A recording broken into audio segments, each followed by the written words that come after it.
j'espère que vous allez bien. On est aujourd'hui mardi 3 décembre et j'ouvre un nouveau vlog. On va essayer de faire mieux que le vlog précédent, c'était pas terrible. On va essayer de vlogger sur la semaine. Ce week-end, je vais à Paris pour la journée Charleston. Je vais retrouver Louise et Pascal, donc normalement j'aurai des choses bien plus intéressantes à vous montrer dans ce vlog. On va tout de suite attaquer par les lectures en cours, terminées, etc. etc.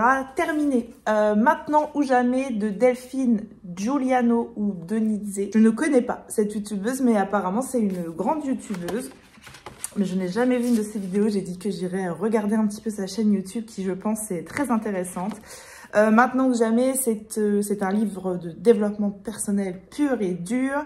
8 étapes pour transformer sa vie. Voilà, Denizé, elle va nous donner plusieurs pistes, plusieurs réflexions, plusieurs choses à faire pour transformer sa vie, pour réaliser nos rêves, pour faire des choses qu'on n'aurait peut-être pas osé faire avant, pour nous donner une confiance en soi, etc. etc. C'est un très bon livre de développement personnel. J'ai pas appris grand chose, je vais être très honnête avec vous. J'écoute beaucoup de podcasts de développement personnel, notamment beaucoup de podcasts d'entrepreneuriat, donc il y a plein de petites clés, de petites ficelles, etc. que je connaissais, mais je l'ai quand même trouvé très intéressant. Ça remet un peu le pied à l'étrier. Je suis un peu dans un mood comme ça en ce mois de décembre où j'ai envie en janvier d'aller de l'avant et peut-être d'arrêter de procrastiner certaines choses. Et c'est vrai que ce livre-là remet le pied à l'étrier, il est très bien fait. Ça m'a donné par exemple envie de refaire un vision board. Ça m'a permis de refaire un petit peu le point sur mes qualités, mes défauts, entre guillemets, sur ce que je voulais, sur ce que je voulais plus. Et voilà, c'était le moment de le sortir et je suis très contente de l'avoir lu. C'est un livre qui va stopper certaines croyances limitantes et qui va nous permettre de nous connaître davantage. Donc voilà, ça je l'ai terminé. Pour enchaîner toujours dans le développement personnel, je repasse à l'audio un livre que j'ai déjà lu il y a environ 2 ans et qui m'avait fait beaucoup de bien. Il s'agit de celui-ci de Natacha Calestrémé, La clé de votre énergie. Et pareil, c'est un livre de développement personnel et là, ça va nous permettre aussi de nous élever, etc. etc. Donc voilà ce que je passe en ce moment à l'audio. Et si nos problèmes de santé étaient l'expression d'émotions douloureuses, et si les épreuves que nous traversons étaient dues à nos peurs, nos blocages, nos culpabilités, et si nos blessures remontaient à notre passé proche ou lointain, voire à un héritage, cela peut cesser et cela va cesser. Je vous en donne la clé. Grâce à ces 22 protocoles, vous allez réactiver votre potentiel et enfin retrouver votre pleine énergie. Le combo des deux là, en 2025, je vais être une girl power incroyable. Voilà, sinon, niveau série en cours, on a attaqué une nouvelle série sur Netflix qui s'appelle Madness. Pour la faire très courte, c'est l'histoire d'un homme qui est journaliste sur une chaîne de CNN et qui écrit des livres et qui donc un jour part à la campagne pour écrire son livre et il va tomber sur un de ses voisins qui lui dit que s'il a besoin de quoi que ce soit, surtout il n'hésite pas à venir le déranger. Il va aller le voir parce qu'il a un problème de réseau, d'électricité, je ne sais plus, et il va tomber sur son voisin découpé en morceaux. Être au mauvais moment, au mauvais endroit. Voilà, c'est une série d'action, c'est une série assez stressante parce que le mec en fait il est poursuivi ensuite après parce qu'en fait le mec qui s'est fait assassiner c'est une grosse tête de l'extrême droite, on va dire ultra droite, et lui il est noir, enfin vous voyez le schéma, vous voyez le tableau, et en fait on va essayer de lui faire porter le chapeau pour ce meurtre alors que lui il a été voir les flics dès qu'il est tombé là-dessus, mais quand les flics sont venus avec lui dans le chalet, il n'y avait plus de traces de cet homme en fait. Donc voilà un peu la série que je regarde, très stressante, très prenante, ça fait 8 épisodes, on a regardé à peu près la moitié. Et je la trouve vraiment pas mal du tout. Et sinon niveau lecture, je vais attaquer celui-ci, ça sera ma prochaine lecture. Je vous en parle à la fin du précédent vlog. Les vœux secrets des sœurs McBride de Sarah Morgan. Un bon roman de Noël. J'espère passer un bon moment avec celui-ci. Je l'ai acheté à cause de Léa du compte Léa Book Addict. Donc voilà, ça fait 500 pages. Je pense que je le lirai sur le restant de la semaine. Sinon, je vous ai pas montré, mais j'ai installé mes décorations de Noël il y a déjà presque 15 jours. Si vous étiez là les années précédentes, eh bien, il n'y a pas de grand changement. Mon sapin, c'est à peu près le même, mes casse-noisettes, etc., etc.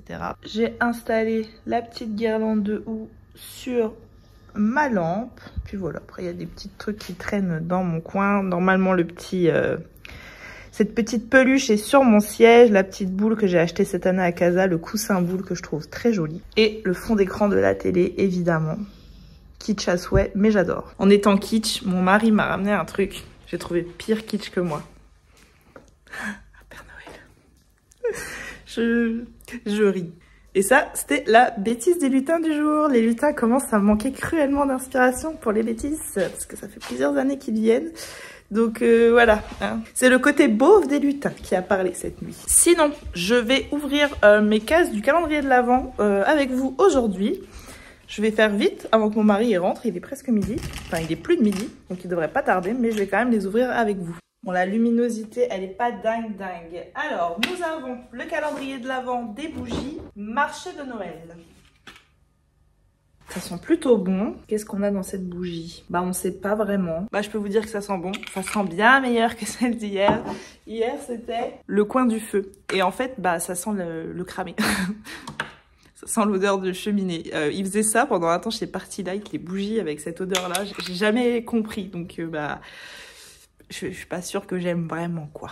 Ensuite, nous avons Daman, le numéro 3. Ah, un thé blanc. Ça fait partie de mes thés préférés. Et là, c'est un thé blanc d'oranger. Ça, je sens que j'ai beaucoup aimé. Le thé de lundi, c'était un thé noir brut. C'était pas incroyable. Hier, c'était un thé au jasmin. C'est pas les thés que je préfère. J'aime ça, mais pas plus que ça. Mais alors, celui-ci, je pense que ça va être terrible. Je me le ferai tout à l'heure. Ensuite, la grosse boîte My Muesli. Alors, celui-là, il faut que je le tourne. Elle est là. Et là, nous avons donc un muesli strawberry açaï granola. Celui d'hier, je l'ai mangé au petit-déj ce matin, c'était au chocolat, il était terrible. Ensuite, le calendrier de l'Avent Albin Michel, les petits rituels pour prendre soin de soi, la case numéro 3. Voilà la petite chose à faire aujourd'hui, c'est plutôt sympa. L'origami, art traditionnel de pliage de papier, est l'un des plus anciens arts populaires. Il était à l'origine pratiqué comme rituel par les moines bouddhistes. Bah écoutez, pourquoi pas faire une petite activité comme ça, avec des feuilles de livre par exemple, ça pourrait être très joli. Et j'ai un autre calendrier de l'Avent que vous n'avez pas vu dans les précédents vlogs, parce que je l'ai eu après. On a eu ça par un fournisseur au boulot, et je suis joie, parce que Maison Colibri, ce sont mes madeleines préférées de la terre entière. Madeleine épices de Noël, cœur orange, éclat noisette. Voilà pour mes petites choses du jour au niveau des calendriers de l'Avent. Les garçons ouvriront les leurs ce soir en rentrant. D'habitude, je les ouvre avec eux, mais là, j'ai fait exception à la règle pour aujourd'hui pour les ouvrir avec vous. Sur ce, c'est tout ce que j'avais à vous dire pour aujourd'hui. Je vous reprends plus tard. Je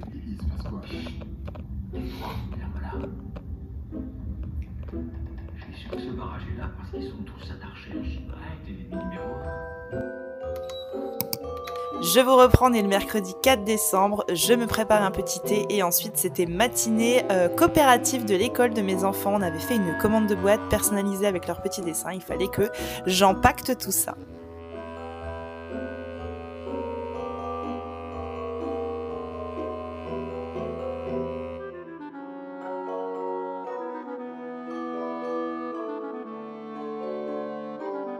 Je vous reprends, on est... Oh la luminosité, c'est pas ça. Je vous reprends, on est jeudi. J'avance tranquillement dans ma lecture Les vœux secrets des sœurs McBride. Pardon. De Sarah Morgan aux éditions Harlequin. J'en suis à la page 177. Et écoutez, pour l'instant, j'aime vraiment beaucoup. La luminosité, c'est quelque chose de déplorable. Hein. Ça me fait des cernes, c'est terrible. Je disais donc, revenons-en à nos moutons. Oui, j'aime beaucoup l'histoire de ces trois sœurs, mais je vous en ferai un update complet dès que je l'aurai terminé. On est dans les Highlands en Écosse. On est avec trois sœurs, dont deux qui vivent normalement aux États-Unis et qui reviennent en fait pour les vacances de Noël. Trois sœurs complètement différentes, avec des vies complètement différentes, avec des personnalités complètement différentes. Et j'aime beaucoup. J'aime vraiment beaucoup pour l'instant ce roman, je sais pas pourquoi, mais je me laisse très vite embarquer par l'histoire. Pourtant, il a un point faible, presque j'ai envie de dire ce roman, un point faible pour ma part en tout cas, c'est que parfois les chapitres sont très longs. Et pourtant, j'adore, je vois pas les pages passer. Donc voilà où j'en suis au niveau de ma lecture. Demain je pars à Paris pour notamment aller au marché de Noël, je sais jamais comment ça s'appelle, Charleston samedi. Mais avant, vendredi, je vais passer la soirée chez Louise, comme on fait tous les ans. Trop hâte de retrouver les filles demain parce qu'il y aura également donc Pascal. Et voilà, on s'est préparé les petites box de Noël, je vais vous montrer ce que j'ai mis dans les leurs. Toujours une très grosse pression quand je fais des box comme ça, j'espère que ça leur plaira, je vous montre. C'est sensiblement la même chose dans les deux box à l'exception des livres. Donc elles auront un petit crayon comme ça, chacune. Je trouvais trop mignon. Deux petites paires de chaussettes chacune. Des petits gâteaux comme ça, je les adore. Il y a aussi les petits chocolats comme ça que j'adore aussi. Et j'ai trouvé des carnets que j'ai trouvé absolument magnifiques. Donc celui-ci c'est pour Pascal. Et pour Louise, c'est le soleil. Je les ai trouvés tellement beaux ces carnets. Et une fois que je suis partie de chez Nature et Découverte, je me suis dit mais pourquoi je m'en suis pas pris un? Tellement je les trouve jolis. Enfin voilà. Un petit masque, une petite décoration qui sent très très bon pour mettre dans le sapin. Et donc pour Pascal, j'ai pris le livre de la jungle, l'édition Minalima de chez Flammarion. Je l'ai dans ma palle, ce livre-là, et je ne l'ai toujours pas lu, donc je me dis que ce sera l'occasion avec Pascal qu'on se fasse une lecture commune. Et puis pour Louise, j'ai pris celui-ci, La vie invisible d'Adi Larue. Je vous en ai parlé il n'y a pas longtemps, coup de cœur intersidéral, il faut lire La vie invisible d'Adi Larue de V.I. Schwab. C'est un roman qui était paru chez Lumen, que j'ai adoré. Donc voilà, je vais emballer mes petits cadeaux et je vous reprends demain.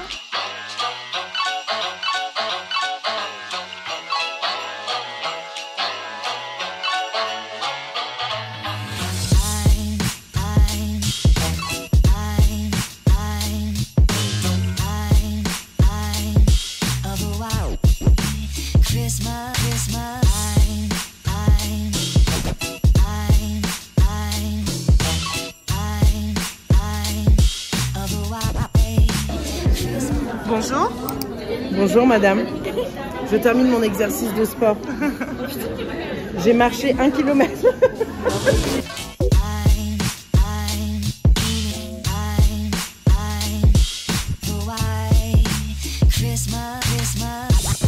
Je voulais dire un petit mot pour remercier les équipes, la Dream Team Charleston qui s'est occupée en coulisses de l'organisation de cet événement, et remercier évidemment nos autrices qui sont là aujourd'hui, qui ont échappé aux embouteillages créés par la visite de 30 chefs d'État et au virus de l'hiver. Merci les autrices. Alors comme je le dis toujours, il faut tout un village pour faire un livre, mais au commencement il faut une étincelle, il faut l'envie de publier un livre, et c'est ce que fait Danae avec son équipe éditoriale. Exactement, merci à toutes et tous d'être là. Je pense que je parle au nom de toute l'équipe éditoriale pour dire que le village de Noël, c'est vraiment un moment très différent et très important pour nous. C'est un moment qu'on attend toute l'année parce que c'est vraiment un peu la matérialisation de la façon dont on fait de l'édition, de la façon dont on conçoit l'édition. Dès la création de la maison il y a 10 ans par Karim, l'idée c'était vraiment d'avoir une maison d'édition qui parle directement à ses lecteurs et à ses lectrices, de choisir des livres qui vont toucher le cœur des lecteurs et des lectrices. On a une maison d'édition en fait qui pense en permanence à ses lecteurs et lectrices, vous l'aurez compris, surtout lectrices d'ailleurs. Il y a des lecteurs aussi. Il y a des lecteurs, je pense. Et c'est vrai qu'à chaque fois qu'on se retrouve, on a vraiment cette façon en fait de communiquer avec les gens qui vont finalement lire les livres qu'on publie. Donc dès le tout début, il y avait ce groupe de lectrices, ce groupe de blogueuses qui étaient les toutes premières ambassadrices, les lectrices Charleston, avec qui on a vraiment un peu construit la maison pas à pas. Les premiers livres, on les a, alors on n'a pas choisi ensemble, c'est Karine qui les choisissait à l'époque, et aujourd'hui c'est nous l'équipe éditoriale, mais on a vraiment cette façon en fait de commencer dès le commencement, dès le moment où on choisit un livre, dès le moment où on va choisir sa couverture, dès le moment où on va réfléchir à ce qui nous touche dans ce livre, d'avoir nos lecteurs et lectrices en tête. Et je pense que c'est vraiment un ADN qu'on partage avec nos autrices qui sont là, parce que c'est pas pour rien qu'elles passent toute leur année sur les routes de France, partout. Je pense qu'on a les autrices qui vont le plus à la rencontre de leurs lecteurs de toute la France. Et c'est vraiment, c'est un très grand bonheur de partager à la fois ces livres qu'on a adorés avec vous, de parler littérature ensemble. Et je pense qu'aujourd'hui, c'est ce qu'on va faire. On va pouvoir parler de livres en buvant du chocolat chaud et en écoutant peut-être Maria Carré, mais je vois pas sur les haut-parleurs. Voilà, merci beaucoup. Merci beaucoup, merci d'être là.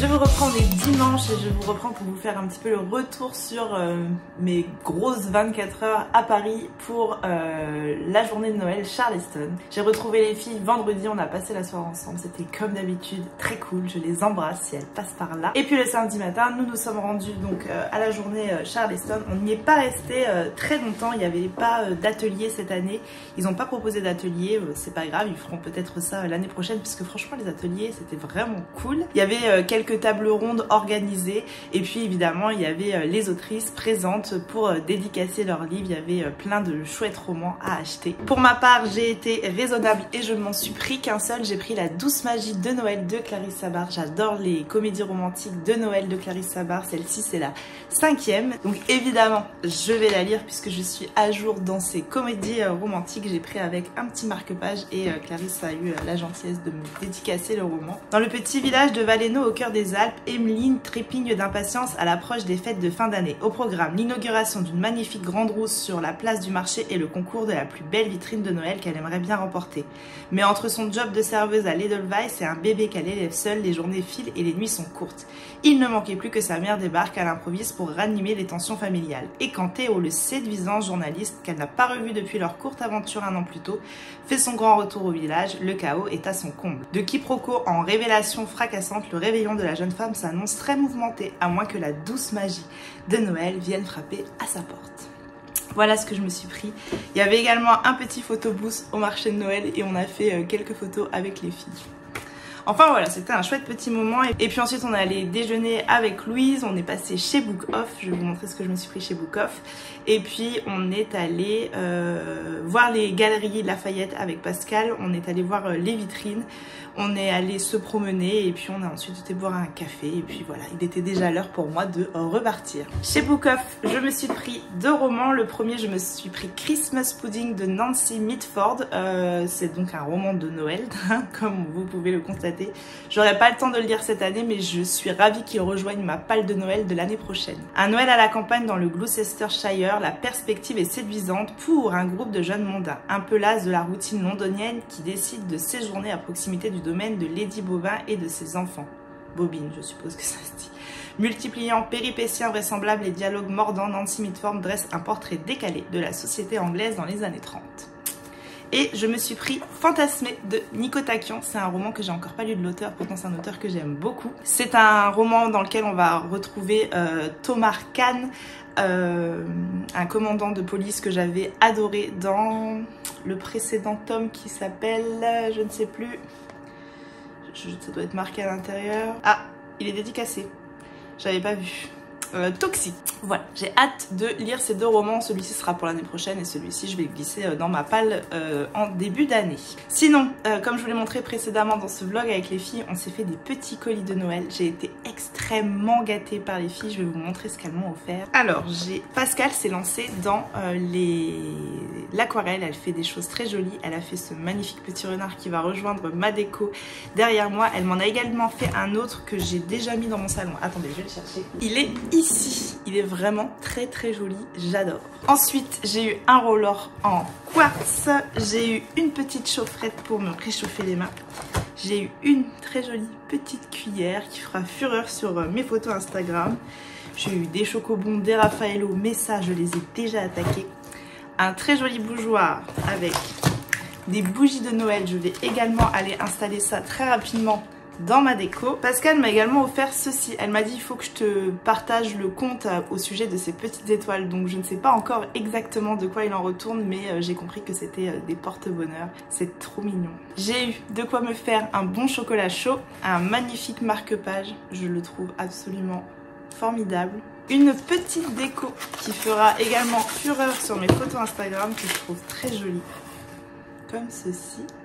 J'ai eu un suncatcher que j'ai complètement emmêlé, comme ceci. C'est marrant parce que les petits carnets que j'ai offert le soleil à Louise et Louise m'a offert un suncatcher avec le soleil et Pascal m'a offert ce marque-page en lune. Donc je me dis que c'est un signe.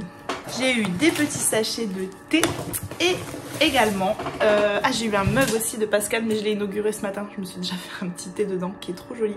Mon mari n'est pas ravi que j'ai un nouveau mug, mais c'est comme ça. Faut que je fasse un peu le tri dans mes mugs. Niveau des romans, j'ai eu une très jolie pochette à livres que Louise m'a offert avec dessus une citation d'Adi Larue. Je suis extrêmement fan. J'ai eu 2 romans par Pascal. Elle m'a d'abord offert Octobre de Soren Svestrup. Je sais pas comment on prononce, c'est un livre qui est dans ma palle depuis très longtemps. Je lirai pas tout de suite celui-ci, je vais le garder pour le mois d'octobre. Début octobre, dans la banlieue de Copenhague, la police découvre le cadavre d'une femme amputée d'une main. À côté du corps, un petit bonhomme fabriqué à partir de marrons et d'allumettes. Chargé de l'enquête, la jeune inspectrice Naya Tulin et l'inspecteur Mark Ace apprennent que cette figurine est porteuse d'une mystérieuse empreinte digitale qui appartiendrait à la fille de Rosa Hartung, ministre des Affaires sociales, enlevée 1 an plus tôt et présumée morte. Tulin et Ace explorent toutes les pistes qui leur révéleraient un lien entre la disparition de Christine Hartung et la victime à la main coupée. Lorsqu'une autre femme est tuée selon le même mode opératoire, ils comprennent que le cauchemar ne fait que commencer. J'en ai que des très bons retours quasiment de ce roman. Donc voilà, c'est un roman qui me faisait très envie, j'ai très hâte de le découvrir. Et elle m'a également offert L'affaire du Golden State Killer de William Thorpe. Oui, William Thorpe, pardon, 13 meurtres, plus de 50 agressions, 200 cambriolages, 42 ans de traque. J'ai lu il n'y a pas très longtemps un true crime dans ce style-là, de la même édition chez 10-18 et écoutez, j'avais adoré. Donc j'ai hâte de lire celui-ci, qui m'a l'air une nouvelle fois de plus extrêmement glaçant. De Louise, j'ai eu 2 romans de chez Lumen. J'ai eu 2 romans qui me faisaient extrêmement envie. Un qui était dans ma wishlist et un que j'avais rajouté dernièrement dans ma wishlist. Donc elle ne pouvait pas savoir qu'il était dans ma wishlist. Le premier, c'est celui-ci, La société très secrète des sorcières extraordinaires. Pareil, il me fait envie depuis tellement longtemps ce roman, j'en vois également que des bons retours. Mika Moon a toujours, enfin presque toujours respecté 3 grandes règles. Cacher sa magie, dans les vidéos qu'elle poste en ligne, elle fait justement semblant d'être une sorcière. Faire profil bas, après tout, qu'est-ce que 14 000 abonnés? Et rester à l'écart des autres sorcières, sauf à l'occasion de la sacro-sainte réunion trimestrielle. La jeune femme a donc pris l'habitude d'être seule et a même passé le plus clair de sa vie d'adulte à déménager en prenant garde de ne jamais s'attacher à qui que ce soit. Un jour pourtant, elle reçoit une intrigante offre d'emploi. Devenir la professeure particulière de 3 jeunes sorcières dans une mystérieuse propriété du Norfolk baptisée la Maison de Nulle Part. Et voilà qu'en un coup de baguette magique et contre toutes les règles élémentaires de sorcellerie, elle se retrouve bientôt mêlée aux secrets de ses 4 hôtes aussi excentriques qu'attentionnés. Parmi eux, Jamie, bibliothécaire irlandais grincheux mais contre toute attente attirant, est prêt à tout pour défendre ses 3 petites protégées. Or, à ses yeux, la nouvelle venue est une menace incroyablement irritante. Alors que Mika commence enfin à s'ouvrir aux autres, l'idée d'avoir trouvé une famille, une vraie et peut-être même plus, fait peu à peu son chemin dans son esprit. Mais la magie est imprévisible et si toute cette histoire n'était qu'une bombe prête à exploser, enfourchez-vous aussi votre balai magique et laissez-vous ensorceler par cette romance feel good signée de Sangu Mandana qui vous fera rire aux éclats et fondre de bonheur. Voilà pour celui-ci. Et pour terminer, celui que j'avais mis dans ma wishlist il n'y a pas très longtemps, je vais l'ouvrir, il est encore sous plastique. J'espère qu'il sera autant un coup de cœur que le précédent roman que j'ai lu de la même autrice, même si j'en doute fortement parce que La vie invisible d'Adi Larue a placé la barre très très haute au niveau de ce que peut me proposer l'autrice, je pense. Elle m'a offert Galante, donc de Vie Schwab aux éditions Lumen. Elle m'a offert la version hardback avec le jaspage qui est absolument incroyable. Tu seras à l'abri tant que tu n'approcheras pas de Galante.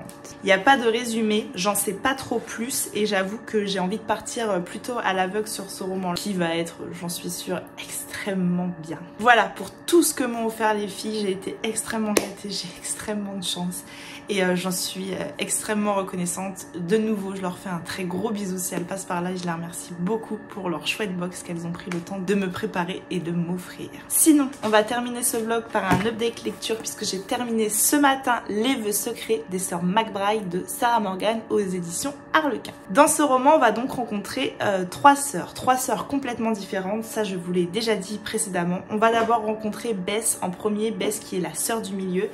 Elle vit donc aux États-Unis, elle est mère de 2 enfants, mère au foyer de 2 enfants et en fait Bess sent que elle arrive à un tournant de sa vie. Une de ses anciennes collègues la contacte et lui propose de reprendre un emploi. Elle lui propose donc un entretien d'embauche.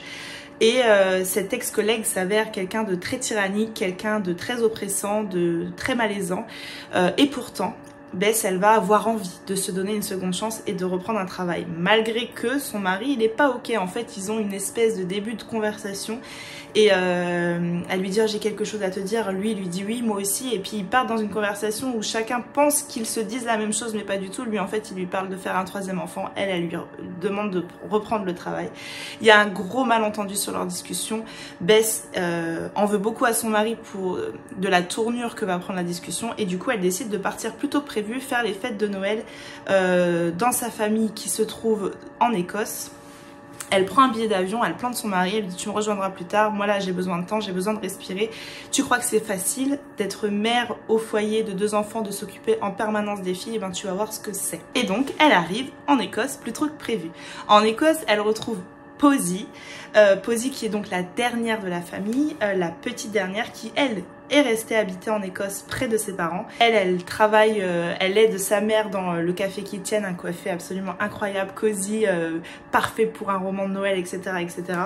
Et à côté de ça, elle est sauveteuse quand il y a un grand souci, quand les gens partent gravir les montagnes et qu'ils ne s'en sortent pas, c'est elle qui va les secourir avec son chien. Et la dernière sœur, c'est Anna, c'est l'aînée, et Anna c'est la working girl de la famille, c'est celle pour qui son travail passe avant tout. L'année précédente, elle avait planté sa famille, n'était pas venue, elle aussi habite aux États-Unis, elle n'était pas venue pour les fêtes de Noël, à la dernière minute, elle les avait plantées en disant, en prétextant avoir beaucoup de travail, mais en fait elle n'avait qu'une envie, c'était de se terrer chez elle et de laisser passer ses fêtes, parce qu'en fait cette période-là, pour cette famille-là, elle est très particulière. En fait, ces 3 sœurs McBride ont perdu leurs parents pendant... ils étaient donc partis grimper en montagne et les 3 sœurs ont perdu leurs parents à ce moment-là. Et ils ont été recueillis par donc Suzanne, cette femme qu'on suit également dans le roman, qui est donc leur mère adoptive. Je n'en dirai pas plus à ce niveau-là. Je vous laisse découvrir, si vous avez envie de découvrir l'histoire de ces sœurs McBride. J'ai adoré ces 3 sœurs, j'ai adoré leur histoire, j'ai adoré tout ce qu'elles ont à nous proposer. Parce que je suis partie tout de suite sur les problèmes d'Anna, mais en fait Anna, elle va avoir un autre souci, elle aussi, qui va la faire débarquer plus tôt que prévu en Écosse, où elle, pareil, elle va planter son taf en disant écoutez là il faut aussi que je prenne l'air. Elle trouve une excuse bidon et elle part plus tôt que ça en Écosse. Donc les 3 sœurs se retrouvent là-haut avec cette mère adoptive, avec ce père adoptif. Et en fait ils vont dénouer tout un tas de non-dits, ils vont renouer tout un tas de liens. C'est une très jolie histoire. J'ai trouvé que ces sœurs, elles étaient toutes très touchantes parce que chacune a ses défauts, chacune a ses qualités. Et au fond d'elles, elles s'aiment extrêmement fort malgré leurs différences, malgré les différends qui les a opposés pendant de nombreuses années. Chacune a quelque chose à reprocher à l'autre, mais au fond elles s'aiment très fort. C'est une merveilleuse histoire de sœurs. Le décor est incroyable, on est vraiment en plein Noël, on a la neige, on a les sapins de Noël, on a les décos, on a les recettes de cuisine, on a tout ce qui nous fait passer un excellent moment pour un roman de Noël, mais on a aussi des histoires très fortes parce que chacune a vécu différemment la mort de leurs parents et parfois c'est extrêmement émouvant. J'ai vraiment passé un excellent moment avec ces 3 sœurs, c'est un coup de cœur. Ce sera très certainement également un de mes romans préférés de Noël parce que l'histoire est belle, tout simplement. Voilà ce que j'avais à vous dire à propos de ce roman. Je ne sais pas encore ce que je vais attaquer. Je pense que je vais attaquer un petit roman, un petit livre qui n'est pas vraiment un roman, mais ça je vous en parlerai dans le prochain vlog. Et puis juste après j'attaquerai en lecture commune avec Louise et Pascal la dernière romance de Noël de Clarisse Sabart. Voilà, c'est tout ce que j'avais à vous dire pour ce vlog. Comme d'habitude, j'espère qu'il vous a plu. Comme d'habitude, n'hésitez pas à prendre le temps de liker, commenter ou partager votre instant de visionnage sur les réseaux sociaux. Moi je vous reprends très vite pour un prochain vlog. Je vous fais des bisous, à bientôt, bye.